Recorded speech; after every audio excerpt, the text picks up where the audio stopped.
안녕하세요. 사랑하는 성도님, 영혼의 샘물 은혜의 자리에 오심을 축복합니다. 생명의 주님이 우리와 함께 하십니다. 우리와 함께 하시는 주님을 찬양합니다. 기도합시다. 주님, 그 크신 은혜와 사랑에 감사드립니다. 저희들을 구원하시려고 아들을 아끼지 않으신 주님의 그 사랑,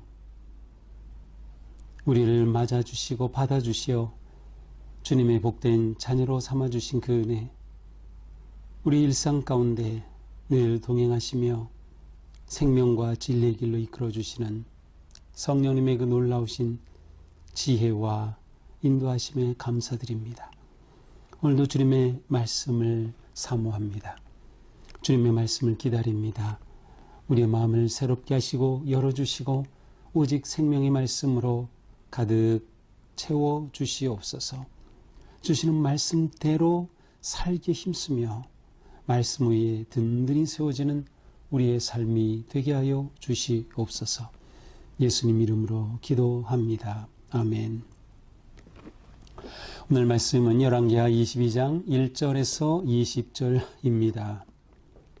요시야가 왕위에 오를 때의 나이가 8세라. 예루살렘에서 31년간 다스리니라. 그의 어머니 이름은 여디다요 보스갓 아다야의 딸이더라.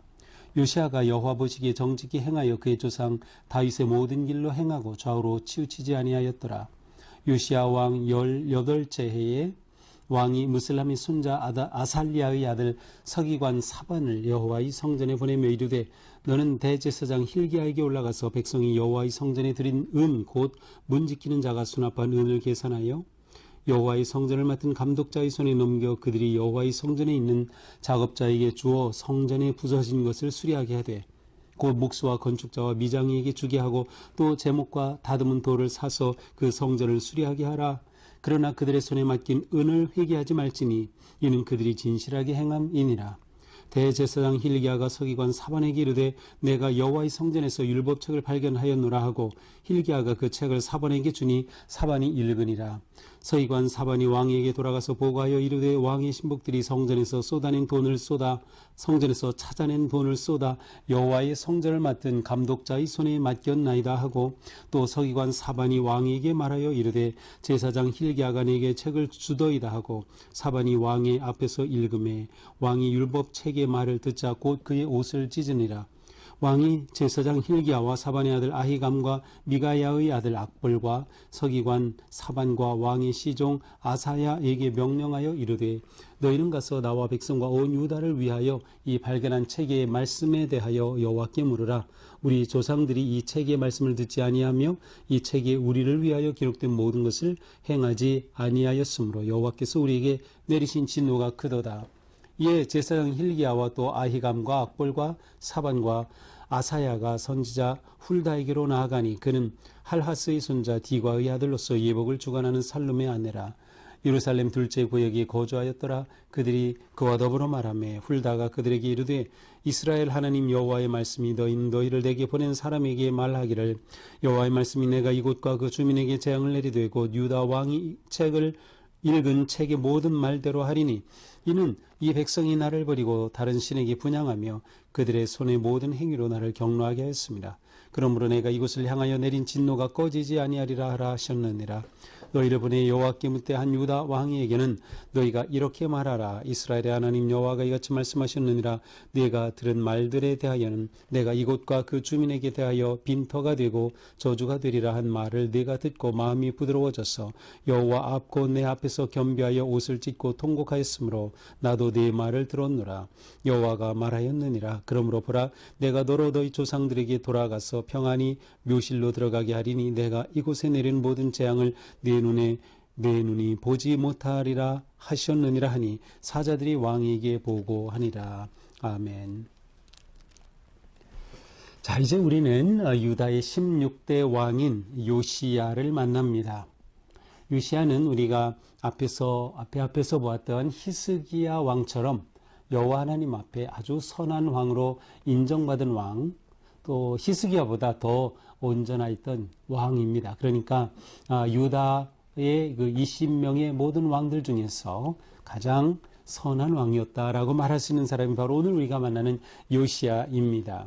자, 그런데 요시야는 왕이 될 때 8세였습니다. 너무도 어린 나이에 왕이 되었죠. 31년간 다스렸어요. 어머니 이름은 여디다 보스갓 아다야의 딸이었다. 자, 너무 어린 나이에 왕이 되었기 때문에 그는 어린 때에는 특별히 어떤 왕으로서의 일을 하기가 어려웠을 것입니다. 하지만 그의 모든 통치에 대한 하나님의 결론은 무엇입니까? 2절 여호와 보시기에 정직히 행하였다. 더 나아가서 다윗의 모든 길로 행하였다. 좌우로 치우치지 아니하였다. 자, 다윗의 모든 길로 행하였다라고 하는 것은 다윗의 길처럼 요시야가 온전히 하나님께 순종하였다는 의미입니다.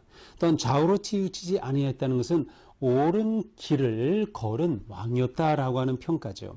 정말 놀라운 그러한 평가입니다. 실제로 23장 25절에 가서 보면 이러한 말이 나와요. 요시야와 같이 마음을 다하며 뜻을 다하며 힘을 다하여 모세의 모든 율법을 따라 여호와께로 돌이킨 왕은 요시야 전에도 없었고 후에도 그와 같은 자가 없었더라. 물론 어떤 그 정해진 표현이긴 하지만 이 요시야에 대한 평가가 이렇게 놀랍습니다.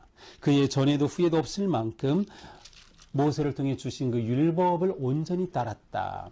그러니까 요시야에 대한 핵심은 온전히 율법을 순종한 왕, 그리하여서 하나님 앞에 선한 왕으로, 정직한 왕으로 인정받는 사람, 바로 요시야였습니다. 자, 그러면 요시야가 이 선한 통치를 언제쯤부터 시작했을까요? 8살에 왕이 되었는데 3절에 보니까 18째 해, 18 더하기 8 하면은 26살이 되겠죠. 그러니까 26세가 되었을 때에 한 사건이 있었습니다. 그것은 서기관 사반을 불러 성전으로 보내면서 말합니다. 그 당시 대제사장은 힐기야였는데 힐기야에게 가서 말하라. 무엇을 말합니까? 성전에 드린 은, 이것은 성전에 드린 헌금입니다. 성전 세이기도 하고요. 그것을 문지키는 자가 수납한 것, 문지키는 자는 이제 레위인이겠죠. 제사장일 수 있고요. 그래서 성전에 들어갈 때마다 헌금을 하면 그 헌금을 모은 것을 말합니다. 자, 이것을 성전 맡은 감독자에게 주어서 성전 부서진 것을 수리하게 하라라는 그러한 명령입니다. 그러고 보니까 열왕기하 12장에 나오는 요아스의 행적과도 곧장 연결이 됩니다. 요아스가 어떻게 했어요? 성전을 수리하게 하자. 왜냐하면 그렇게 성전에 들여진 그러한 헌금이 있는데 그것을 제대로 쓰지 않는 거예요. 성전 수리하자 하니까 그때 제사장이었던 여호야다가 아이디어를 냈죠. 그것은 바로 성전 입구에 헌금함을 놓는 것입니다. 그래서 궤에다가 구멍을 뚫어 놓자. 기억나죠? 바로 12장에서 얘기했던 거예요. 이것이 그때 이후로 계속 지켜진 것을 알 수 있어요. 이렇게 해서 계속 성도들이 드나들면서 드린 그 헌금을 모은 바로 그것을 가지고 이제 성전을 수리하게 하자라는 것입니다. 그렇게 하여서 감독에게 주고 또 이 성전을 수리한 일을 맡을 사람들, 건축자, 목수, 미장이 그들에게 주어서 제목도 준비하고 다듬은들도 준비해서 성전을 수리하게 하라. 그러니까 구체적으로 업무를 분담하고 그리고 수리의 공사를 진행하게 한 것입니다. 그런데 이 은을 회개하지 말라, 감사를 하지 말라라고 되어 있는데 이것을 통해서 아주 투명하고 공정하게 진행되었다라는 것을 또한 보여주고 있습니다. 그래서 이 왕의 지시에 따라서 힐기야 대제사장과 또 서기관 사반이 이렇게 말한 그대로 그들이 시행하며 성전을 수리하고, 수리할 때 그냥 수리합니까? 성전을 청소하는 거죠. 성전을 청소하다가 중요한 것을 발견했어요. 바로 8절이죠. 여호와의 성전에서 율법책을 발견하였노라. 율법책을 발견했다는 것이에요. 놀라운 일이죠. 그래서 힐기야가 이 발견한 것을 서기관인 사반에게 가져다 줍니다. 그러자 사반이 그것을 딱 읽어보고 야, 이거 너무나도 놀라운 말씀이다 하고서는 이것을 왕에게로 가지고 가서 보고합니다. 요시야 왕이 바로 이 보고하는 내용을 듣게 된 것입니다. 힐기야 제사장이 4개의 책을 주어서 왕께 가지고 왔습니다. 그러자 왕 앞에서 사반이 찾은 그 책을 쭉 읽었습니다. 바로 모세의 율법이에요. 아마도 학자들은 이것이 아마 신명기가 아닐까 이렇게 보고 있어요. 자, 요시야 왕이 이 율법으로 읽는 것을 듣자 그는 옷을 찢었어요. 옷을 찢었다 회개하였다는 것이죠. 하나님의 말씀 앞에 반응한 것입니다. 회개한 것입니다. 우리는 짐작할 수 있죠. 말씀이 선포되니까 요시야가 깨달은 거죠. 이렇게 하나님은 말씀하셨는데 우리의 조상들이 이것을 지키지 않은 거구나. 그래서 우리가 이 꼴이 된 것이구나 라는 것을 깨달은 것입니다. 그러자 왕이 명령합니다.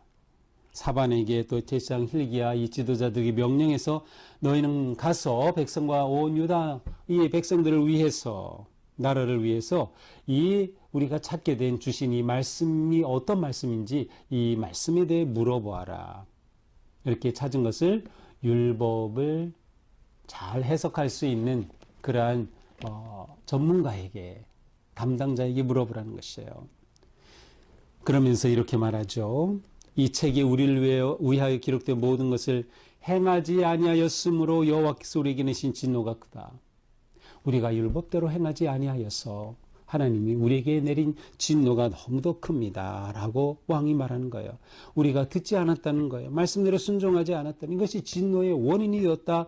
왕이 깨달은 겁니다. 자, 이렇게 되자 이 말씀을 가지고 누구를 찾아갔습니까? 여선지자 훌다를 찾아갔습니다. 자, 훌다가 여자 선지자로서 주신 이 말씀을 다 본 후에 사람을 보내어 왕에게 말합니다. 왕이 읽은 책의 모든 말대로 하리니 이는 백성이 나를 버렸고 다른 신에게 분향했고 그들의 모든 행위로 나를 격노하게 하였으므로 내린 진노가 꺼지지 않을 것이다. 율법을 읽은 훌다 선지자가 왕에게 보고한 내용입니다. 바로 이렇게 하나님께 불순종하였기 때문에 다른 신을 섬기고 우상을 섬겼기 때문에 하나님이 격노하셔서 유다의 진노를 내리신 것입니다. 이것은 꺼지지 않을 것입니다. 자, 요시야에게 전달된 메시지의 첫째는 뭐예요? 재앙과 저주가 꺼지지 않을 것이다. 왜? 주신 말씀대로 살지 않았기 때문에 우상을 섬겼기 때문에 하나님을 격노하게 한 것이다. 자, 그렇게 하여 결국 이곳과 주민에 대하여 빈터가 되고 황폐해지고 이 유다 땅이 황폐해진다는 것이에요. 예루살렘이 황폐해진다는 것이 성전이 파괴된다는 의미죠. 이 모든 것이 포함이 됐어요. 빈터가 되고 저주가 될 것이다. 그런데 요시야가 이 말을 듣고 회개하며 옷을 찢었죠. 하나님이 이걸 보신 거예요. 이번에는 좋은 하나님의 은혜의 말씀이 선포됩니다. 내가 듣고 마음이 부드러워져서 요시야 내가 이 말씀을 듣고 마음이 부드러워져서 여호와 앞에 겸비하여 옷을 찢고 통곡하였으므로 나도 내 말을 들었노라. 요시야가 하나님 앞에 보인 이 회개와 겸손한 모습이 하나님 보시기에 너무나도 합당했어요. 그래서 요시야가 여호와 보시기에 선한 왕, 정직한 왕이 되는 겁니다. 주신 이 말씀에 순종하였기 때문이죠. 그러므로 보라, 내가 너로 너의 조상들에게 돌아가서 평안히 묘실로 들어가게 할 것이다. 내가 이곳에 내리는 모든 재앙을 내 눈이 보지 못하리라. 하나님의 이 심판의 메시지는 분명하고 하나님은 심판하실 것이지만 요시야, 네가 통치하는 동안에는 내가 이것을 내리지 않겠다. 재앙을 내 눈으로 보지 못할 것이다. 그리고 너는 평안히 내 묘실로 들어갈 것이다. 라고 하는 하나님의 긍휼의 메시지를 듣게 됩니다. 자, 이것이 오늘의 말씀이죠. 요시야가 성전을 수리하게 하고 성전을 청소하다가 발견한 율법책을 듣고 회개하고 하나님께서 이것을 듣고 요시야에게 긍휼하게 응답해 주신 이 사건. 자, 우리는 오늘 말씀을 보면서 진정한 개혁은 말씀에서부터 시작된다는 걸 알 수 있어요. 요시야가 하나님의 말씀을 만났을 때, 말씀과 부딪혔을 때 그는 거기에서 회개하며 하나님 앞에 새로워지는 그러한 놀라운 왕의 길을 걷게 된 것이죠. 바로 이것이 요시아가 선한 왕이 될 수 있었던 길이에요. 우리가 하나님이 인정하시는 선한 삶, 하나님께서 기뻐하신 정직한 삶을 살기 위해 우리에게 필요한 것은 바로 이것입니다. 온전한 순종입니다. 옳은 길을 행하는 것이에요. 우리에게 말씀이 없어서가 아니에요. 우리에게는 말씀이 너무나도 많아요. 너무나도 말씀이 넘치는 시대. 그러나 순종이 없기에 망하는 시대다. 그러므로 우리는 언제나 하나님 말씀에 순종하고 옳은 길을 따라야 한다. 하나님께서 주시는 말씀에 구체적으로 헌신하며 순종하는 것이 우리가 살 길입니다. 이것이 진정한 개혁의 길입니다. 우리의 삶이 변화되고 하나님 앞에 온전히 세워지는 길이 여기 있어요. 그러므로 우리는 구체적으로 우리의 삶의 변화와 개혁적 삶의 열매를 맺어야 하는 것입니다. 구체적으로 우상을 버리고 오직 하나님을 예배하고 악한 전통과 간섭을 다 배제해야 한다. 그렇게 될 때 우리는 하나님의 긍휼하심을 입게 될 것입니다. 요시아가 훌라로부터 들은 것이 무엇이에요? 네가 듣고 마음이 부드러워졌다. 부드러운 마음, 온유한 마음, 곧 회개하는 마음, 순종하는 마음을 말하는 것이죠. 우리에게 이 마음이 끊임없이 일어나야 합니다. 우리에게 끊임없이 온유한 마음, 부드러운 마음이 일어나서 하나님 앞에 늘 회개하고 돌이키며 바르게 세워져가는 우리의 삶이 되어야 할 것입니다. 개혁은 말씀에서 시작되고 또한 성전의 회복에서부터 비롯되었다. 그러니 우리가 말씀을 회복하고 예배를 회복할 때 우리의 삶은 말씀 위에 거룩하고 아름답게 세워질 것입니다. 끊임없이 개혁 또 개혁이 우리 가운데 일어나죠. 이러한 삶은 우리를 온전한 성화의 길로 인도할 것입니다. 주님의 그 놀라우신 은혜가 이러한 우리의 삶 가운데 가득한 오늘 하루도 기쁨으로 순종하며 하나님 보시기에 합당한 하루가 될 수 있기를 축복합니다. 기도합시다. 주님 감사합니다. 우리의 삶을 주님께 드립니다. 오늘 하루 우리의 길이 주님께 영광이 되고 기쁨이 되는 삶, 주님의 말씀에 온전히 순종하는 부드러운 마음의 하루가 되게 하여 주시옵소서. 예수님 이름으로 기도합니다. 아멘. 오늘도 우리의 삶이 부드러운 마음으로 주님의 말씀 흡족하게 받아들이고 순종하는 하루가 되기를 축복합니다. 사랑합니다.